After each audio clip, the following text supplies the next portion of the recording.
Hey guys, welcome to M2 Story. In Disney's classic animated film Dumbo, the little elephant with big ears goes from being ridiculed to soaring through the sky as a circus superstar. However, the prototype of Dumbo is an African elephant named Jumbo, who witnessed the hunting of its parents by humans. After being sold to a zoo and enduring a tumultuous journey from Paris to London, Jumbo ended up in the London Zoo, where it became an entertainment attraction, suffering both mentally and physically. Eventually, Jumbo was sold to the Ringling Bros and Barnum and Bailey Circus in the United States, and on its arrival in New York, it was welcomed by thousands of enthusiastic spectators. In just a few weeks, the circus owner recouped the cost of purchasing Jumbo, but was not satisfied. The circus continued to tour with Jumbo. On September 15, 1885, at the age of 24, Jumbo's performances came to an end in Canada, when he was struck and killed by a speeding train while getting back to the carriage. After Jumbo's death, people gathered around its body for photographs. Businessmen saw an opportunity, dissecting and preserving Jumbo's remains for continued exhibition. During the autopsy, it was astonishingly discovered that Jumbo's stomach was filled with coins, toys, glass marbles, and other debris. The prolonged captivity had also severely deformed Jumbo's bones. Jumbo's fate was undoubtedly tragic, but as time progressed, people began to realize how to coexist with animals in this world. Compassionate individuals have undertaken admirable and touching initiatives. Fast forward to October 2011, after the Thanksgiving holiday, the Toronto Zoo officially announced the permanent closure of its elephant exhibit due to financial reasons. In its place, a panda exhibit would be constructed to welcome 2 giant pandas. This decision wasn't solely about making room for pandas, considering the Canadian winters and the exorbitant costs of maintaining 3 African elephants, including heating during the winter. It was a decision motivated by practicality and concern for the well-being of the elephants. 2 years prior, tragedy struck the elephant herd when the matriarch, 41-year-old Tara, passed away. On November 30th, 2009, zookeepers were shocked to find Tara lying on her side, unable to get up. The situation was challenging because the weight of an elephant lying on its side imposes immense pressure on its internal organs, making prolonged sideward positions dangerous. The keepers attempted various methods, including calming gestures and assistance from an experienced African-born zookeeper, to help Tara stand. Despite initial resistance and even anger from Tara, she eventually calmed down. Using straps and a winch, the exhausted keepers managed to lift the 3.8-ton creature, but Tara couldn't lift her front legs due to the prolonged pressure. Sadly, Tara left this world around 11 a.m. that day. Despite their best efforts, the keepers couldn't save Tara's life. The rescue team was immersed in sadness and disappointment. They moved Tara's body to the enclosure so that the remaining 3 elephants could mourn her. The elephants walked around her, touched her body, and threw dirt on her with their trunks as if trying to wake her up. Elephants, being social animals, form strong bonds within their herds, especially with female members, living together from birth until death separates them. The mourning for a deceased member can last for months or even years. Tara's death marked the 4th elephant death at the zoo in 4 years, sparking public outrage. Animal protection organizations criticized the Toronto Zoo's elephant exhibit, ranking it as the 2nd worst in North America. Canadian zoo inspection organizations called for its immediate closure, and elephant experts wrote letters to city officials, claiming that the zoo couldn't provide the warm climate, social interaction opportunities, and roaming space that elephants inherently need. The 4 deceased elephants were around 40 years old, whereas elephants in the wild can live at least 15 to 20 years longer. Tara's passing left the zoo with only 3 elephants, which is the minimum requirement for the elephant exhibit in Toronto. Faced with the tidal wave of controversy, internal issues like the CEO's retirement and unfavorable fundraising, the zoo had to make a decision. Eventually, influenced by these factors, the zoo concluded that elephants had no sustainable place in Toronto, and it was time for them to leave. The question, however, remained: where to send them? This dilemma sparked over 2 years of discussions. All 3 elephants were females, but being in their middle to senior years, they had passed their reproductive age. While wild elephants can remain fertile up to the age of 60, these zoo elephants had already surpassed their reproductive years and held no breeding value. Thika, the youngest and tallest of the trio, was born in the Toronto Zoo. Her mother and father had previously passed away in the zoo, and her sister was moved to another zoo at the age of 3. The other 2 elephants were Toka, with elegant and beautiful tusks, and Iringa, the oldest of the 3. Toka was captured in 1972, acquired by the Toronto Zoo in 1974 at the age of 4. She likely fell victim to poaching, having witnessed her mother's slaughter and being crated and shipped worldwide. Toka gave birth to a female calf named Toronto in the zoo, but sadly, Toronto passed away at the age of 10.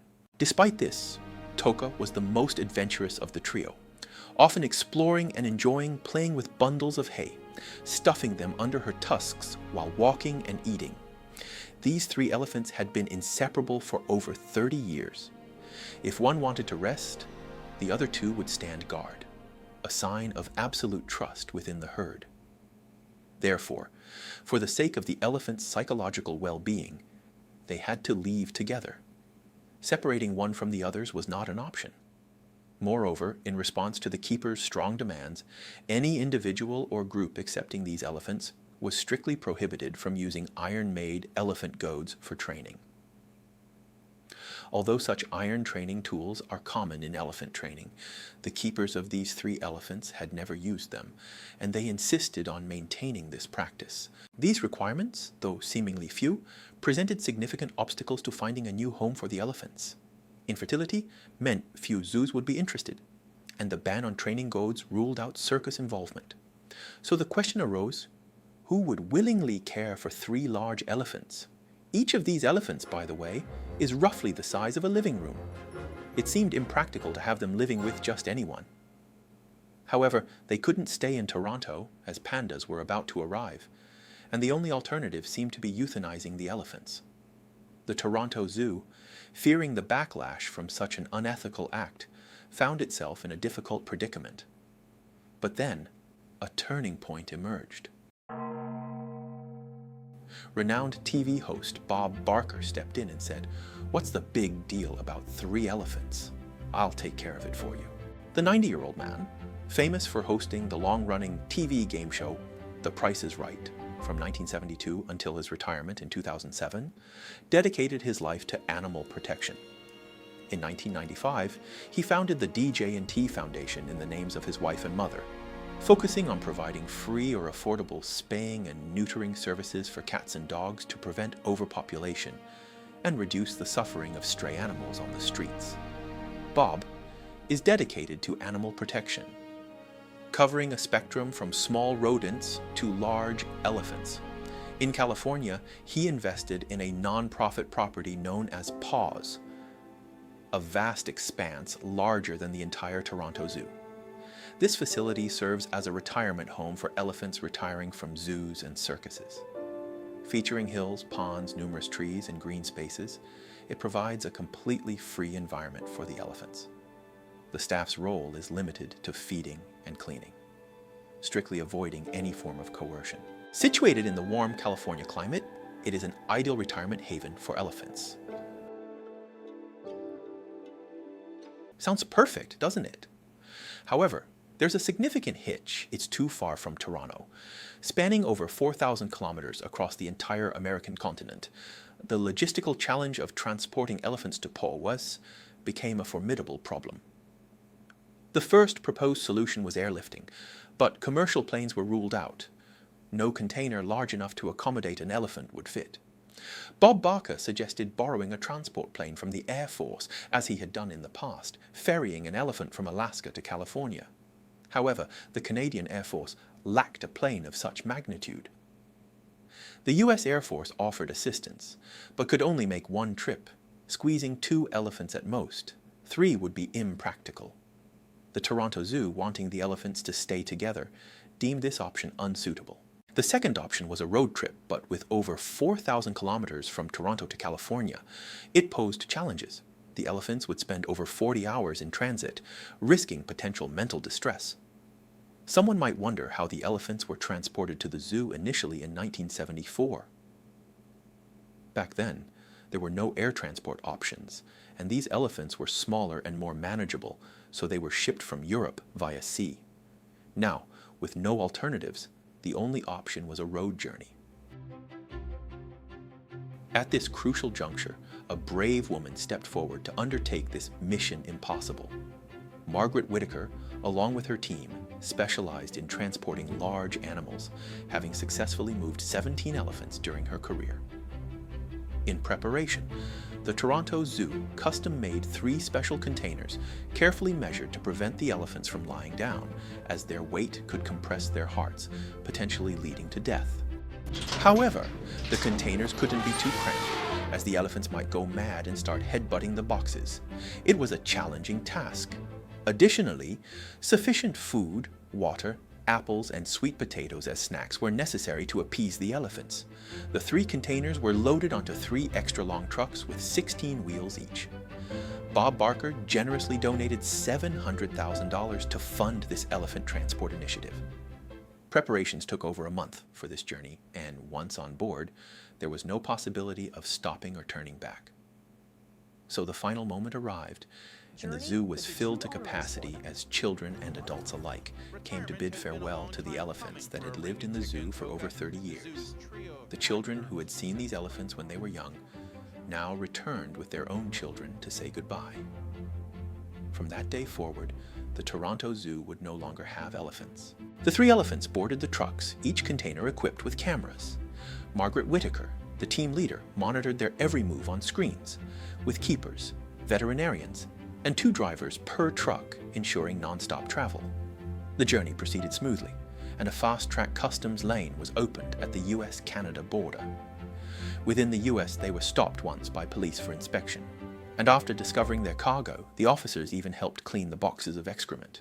Each container held over 100 pounds of waste daily. Of course, huge animals pose unique challenges.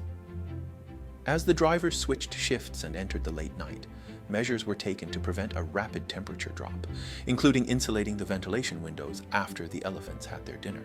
The next day, the veterinarian discovered that the elephants had not consumed enough water. Under the effects of fatigue and dehydration, the elephants became restless, causing noticeable swaying even inside the truck cabins.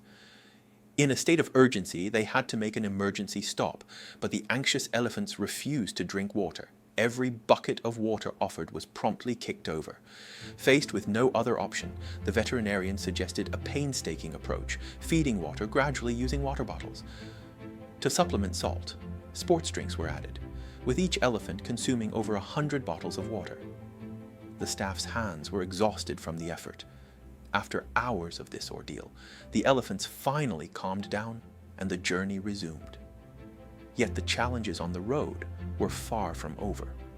After traveling continuously for 48 hours, one truck's wheels finally succumbed to the strain, emitting smoke. In such a situation, a tire blowout was unthinkable. What to do? The driver made a decision to pull over and borrowed large buckets from a nearby store to cool the tires with water. Since the elephants couldn't be released, changing the tire or the entire truck required a heavy-duty tow truck. After deliberation, the decision was made to let the other 2 elephants proceed while the faulty truck had to wait until the tire temperature dropped before continuing. Sensing the absence of companions, Thika, one of the elephants, became highly anxious. She emitted deep roars and vigorously shook the truck, attempting to break free. The staff tried everything, offering her apples and bananas. Some even fetched branches from the roadside trees for her entertainment. A passing car with a young boy generously donated his own small cake. Ultimately, it was the tranquilizer administered by the veterinarian that took effect. When the truck could finally restart, they were over 4 hours behind the preceding vehicle. After enduring more than 60 hours of travel and facing various setbacks, the 3 elephants finally arrived at their ultimate destination, bringing tears of joy to the transport team. The staff at the elephant retirement home had prepared a large tow truck, and they carefully unloaded the 3 containers. After spending 3 days inside, the elephants finally saw the light of day again. They joined 3 other elderly female elephants at the retirement home, forming a new herd. in this expansive 80-acre sanctuary, they could finally engage in an activity they had never done since birth: running. Here, they could roll in the mud without being herded back into their enclosures every night. They could freely forage, savoring the taste of fresh grass and branches. This is the life elephants truly deserve. Thika, born and raised in the zoo, witnessed such vast open space for the first time, and she knelt down in awe. In the following days, she explored cautiously, much like a young elephant learning to walk. One day after Thika arrived at her new home, Stuart, the founder of the sanctuary, was having lunch near her enclosure. Suddenly, he noticed enormous waves on the sanctuary's lake, and they were too substantial to be caused by the day's wind. Concerned, he quickly got into his vehicle and drove to the lakeside. Upon arrival, he was surprised to see Thika, a previously non-swimming elephant, standing in the center of the water, playfully splashing and swimming. Stuart observed her for a while, reassured that she was enjoying herself without any danger. Until Thika had her fill of fun, Stuart called her name, and she obediently swam back to the shore. Despite working at the sanctuary for 35 years, this scene remained one of Stuart's most heartwarming moments. After arriving at her new home, Toka immersed herself in nature every day, foraging on the grass, trees, and other fresh vegetation. Having lost her mother and daughter, she made new friends with Lulu and Maggie, and they often engaged in activities together in their habitat. Toka's favorite pastime was taking mud baths. People often saw her stomping, splashing, and rolling in the mud, not only for fun, but also to protect her skin from insects and the sun. The third elephant, the oldest one, Iringa, arrived at her new home at the age of 44. She spent the last 2 happy years of her life at PAWS. Despite the staff's efforts to provide treatment and attentive care, Iringa, suffering from chronic arthritis and foot diseases, was euthanized at the age of 46. She is considered one of the longest-lived African elephants in North America. It is comforting that she finally experienced a taste of freedom in her remaining years. Lastly, let's talk about the venerable Bob Barker in his later years. On June 19th, 2017, he slipped and hit his head at home. In fact, he had been battling Alzheimer's disease for many years, a condition he never publicly disclosed. His last public interview was with People magazine in August 2021, discussing the upcoming 50th season of The Price is Right, as he continued working at the age of 97. On August 26, 2023, at the age of 99, Bob Barker passed away at his Los Angeles home. He was laid to rest at the Hollywood Hills Forest Lawn Memorial Park, alongside his wife. We once again pay tribute to the venerable Bob Barker. Thank you for watching.